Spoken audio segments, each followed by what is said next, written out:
Talent 專注咧就係工傷管理嘅。咁我哋即係有啲工人受傷之後咧，就會做康復啦咁樣。咁英文叫 worker rehabilitation 啦咁樣。咁我哋大概每年跟進工傷個案咧，大約6000到7000到一個個案度咯。因為我哋 TM 同埋業界呢個發覺到需要一個標準嘅發覺到，咁知道每一個受傷咧個 benchmark 即係個標準係幾多咧？即係每個受傷大約需要幾耐康復咧？幾耐可以翻工咧咁樣？咁一來冇呢個標準嘅，咁我哋希望就同理工大學合作啦，就能夠設計一個標準出嚟，可以知道有個參考咯，知道每個受傷要幾耐康復咁樣，就減少不必要嘅即係估算錯誤啦。2002年開始啦，大概有5年時間啦，咁效果出嚟都唔錯嘅，咁樣我哋都用得唔錯咯，個業界都好歡迎呢個新嘅 benchmarking 咯。咁咧，我哋未用 SWIM 之前咧，都係用即係人手啦，用啲 claim center 嘅經驗啦咁樣。咁佢需要嘅即係估計大概呢個受傷要幾耐時間康復啦咁樣啊。咁呢個都好大嘅分差啦，有啲人唔同嘅經驗啊，唔同嘅年資啊咁樣都有唔同嘅差別咯。咁用咗 SWIM 之後咧，呢個就可標準化咗佢咯，就減少嗰啲唔同人嘅情感上邊啊、年資上邊嘅分別啦。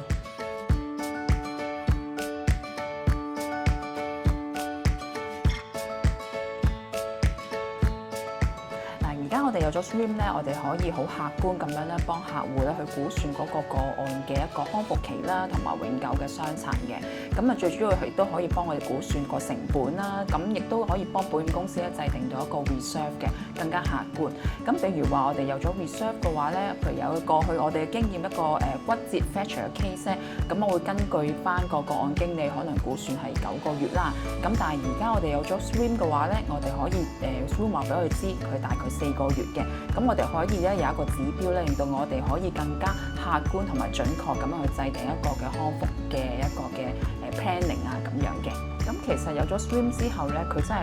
好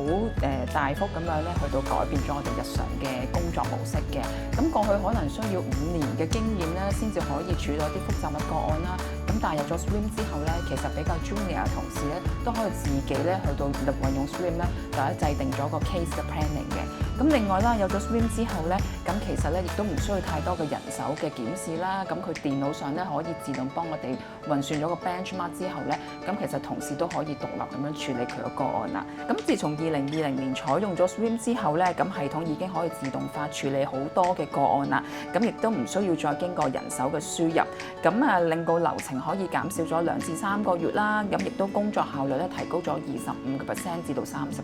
嘅。咁其實咧SWIM 咧帶嚟嘅好處都好明顯嘅，咁佢會有一個好清晰嘅時間表啦，咁令到我哋嘅 case manager 咧可以同個傷者咧好早嘅時候已經一齊制定咗個復工計劃，即係我哋嘅 return to work plan 嘅，咁令到可以咧個工人一齊參與呢一個嘅計劃啦。有咗個 benchmark 之後咧，咁我哋唔需要成日去修訂個估算嘅，咁其實個過程咧就變得好可靠啦，同埋好一致嘅，咁講出嚟咧都比較有說服力啦。咁啊最好處咧就係唔使成日咧都 revise 個 estimation 嘅，因為其實 SWIM 嘅 benchmark 咧佢係好準啦，同埋都好穩定嘅。咁啊一開始就有客觀嘅數據嘅支持嘅話咧，其實令我哋咧更加有信心咧可以好一致咁樣去到執行我哋嘅決定嘅。咁其實 SWIM 系統咧係由我哋嘅 IT 部門咧去到支援同埋整合啦，咁操作上咧其實非常之容易嘅。咁整體上咧佢嘅體驗咧都係正面嘅。咁啊佢可以自動生成一啲報告啦，同埋一啲預測啦，令到個運作咧就比較流暢嘅。咁最重要咧都係提高咗我哋嘅信心嘅。咁啊所有判斷咧其實都有數據嘅支持啦，唔使再單靠直覺啦，睇或者喺個壓力底下咧做一啲嘅決定啊。咁所以對 case manager 嚟講咧，其實佢就更加安心啦，亦都減少咗不必要嘅猜測嘅。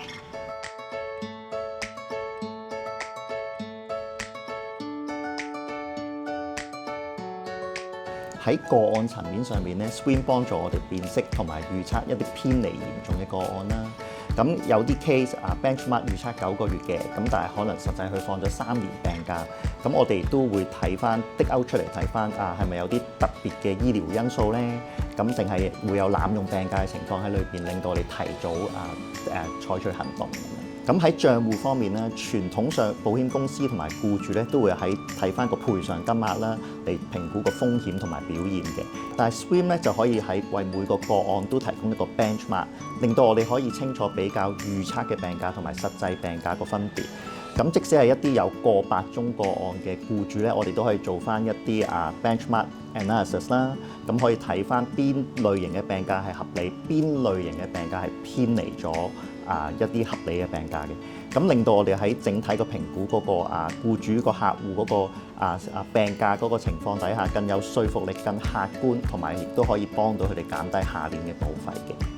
Swim 亦都可以針對每一個 case 啦，做一個 benchmark comparison。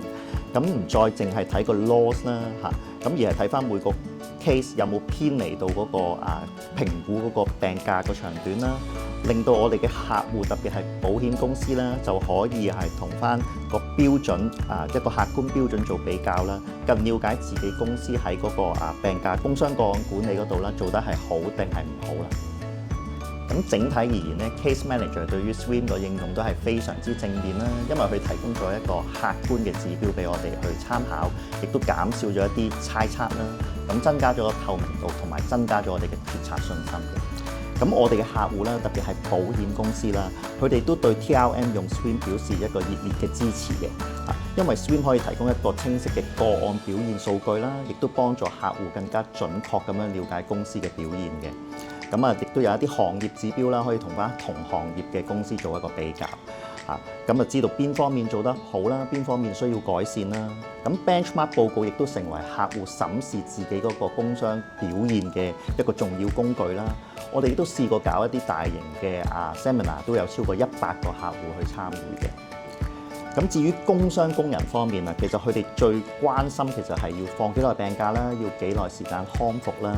咁 Swim 就可以提供一個清晰嘅 benchmark 數據，等到工傷工人都會清楚了解成個治療過程大概需要幾耐咁減少咗焦慮同埋一啲誤解啦咁因為資訊個透明度提高咧，都令到工人可以更加大信心去安排復工去接受治療都配合我哋嘅安排咁令到成個工傷管理個流程都加快咗。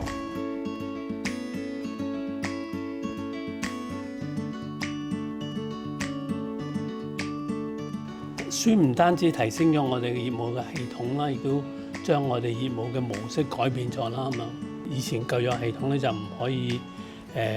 可以有提升嘅，唔可以有改變嘅咁樣。咁嘅 Swim 就可以改變咗啦，將我哋現有嘅做嘢模式唔同咗啦，同埋我哋生意嘅策略已經唔同咗啦。我哋多時間專注下去諗下 case 點樣做點樣去 manage 個 case 能夠做得再好啲啦。以前就只係估算收到成估算計數咁樣，而家冚唪唥 Swim 幫我哋做咗呢方面嘅嘢啦。TRM 之前咧就比較用傳統模式啦，咁樣用人手方面嘅嘢嘅啦。Swim 之後咧就用咗好多數據去分析咁樣做個 performance analysis 咁樣，令到我哋知道邊方面要做多啲邊方面去做好啲咁樣咯。這個模型咧就係幫 TRM 將個系統咧改變咗啦咁樣。以前用依賴人嘅，每幾提升咗用系統去做呢個數據分析啦咁樣，咁加強咗我哋嘅市場競爭力啦，同埋個業務策略嘅水平啦咁樣。咁一個具體嘅例子就係我哋咧就用Swim 呢個數據啦，3年嘅數據揾出嗰啲異常嘅數據啦 case 出嚟啦咁樣去做分析啦咁樣。咁我哋都話俾驗收先邊啲係即係你偏差咗，同個 benchmark 偏差咗啦，咁就做適當嘅管理啦，就減少個賠償啦咁樣。咁我覺得 Swim 咧嘅發展潛力好大嘅咁樣。咁呢個成個 system 咧，既可以幫到驗收公司啦，咁樣可以唔同嘅發展啦，尤其想人工智能方面啦，可以更加着手喺度，能夠幫手減少好多人嘅處理嘅錯誤啦，就我哋覺得咧，唔單止即係呢個系統啦，幫到 TM 發展啦咁樣，咁亦都幫到保險業界啦，去更加能夠人工智能化啦，咁更加能夠管理啲工傷嘅個案，更加有用啦、effective 啦、更加 efficient 啦、更加準確咯。